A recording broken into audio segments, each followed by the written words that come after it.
J'avais bien vu qu'il y en avait deux. C'était un grand érudit. Toute sa vie, il a baigné dans l'étude du langage, la langue en tant que système.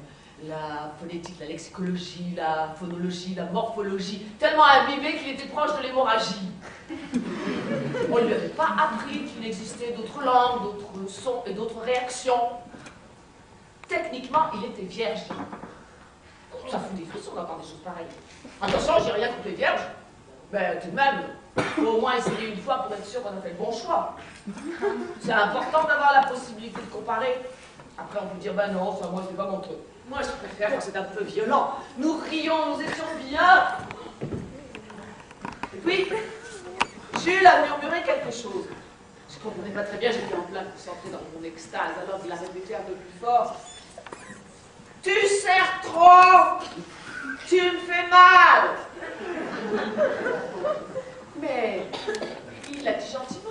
C'était pas proche. Il se rendait bien compte que je ne faisais pas exprès. Monsieur Blanard, vous parlez de phonèmes, mais je ne saisis pas très bien. Et les morphèmes, c'est quoi? Chère mademoiselle, un morphème est constitué de phonèmes. Ah! Alors le phonème, c'est plus petit. Précisément, le phonème est la plus petite unité distinctive de la chaîne parlée. Ah, je comprends. Et le savez-vous, mademoiselle, que le mot phonème pouvait aussi signifier une hallucination auditive?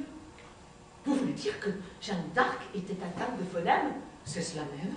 Donc la main prisonnière sur le corps sans tabou? Pardon? Non, rien, je pensais tout. Vous êtes nouvelle? Vous avez jamais remarqué. Parmi 2000 étudiants, c'eût été miraculeux. Mais il suffit de vous regarder pour comprendre que vous relevez du miracle, mademoiselle. Le lendemain, j'étais chez lui. Je ne juge pas, Florence!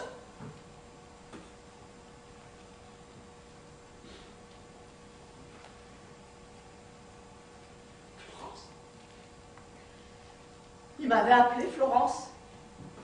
C'était la première fois de toute ma vie de femme qu'on m'appelait entièrement. Ça m'a touchée comme c'est pas permis. Quelque part, je voulais être la femme d'un unique amoureux. J'ai vite deviné que ce serait pas possible. Puis j'ai trop d'attentes qui ne peuvent pas être comblées, du moins par un seul homme.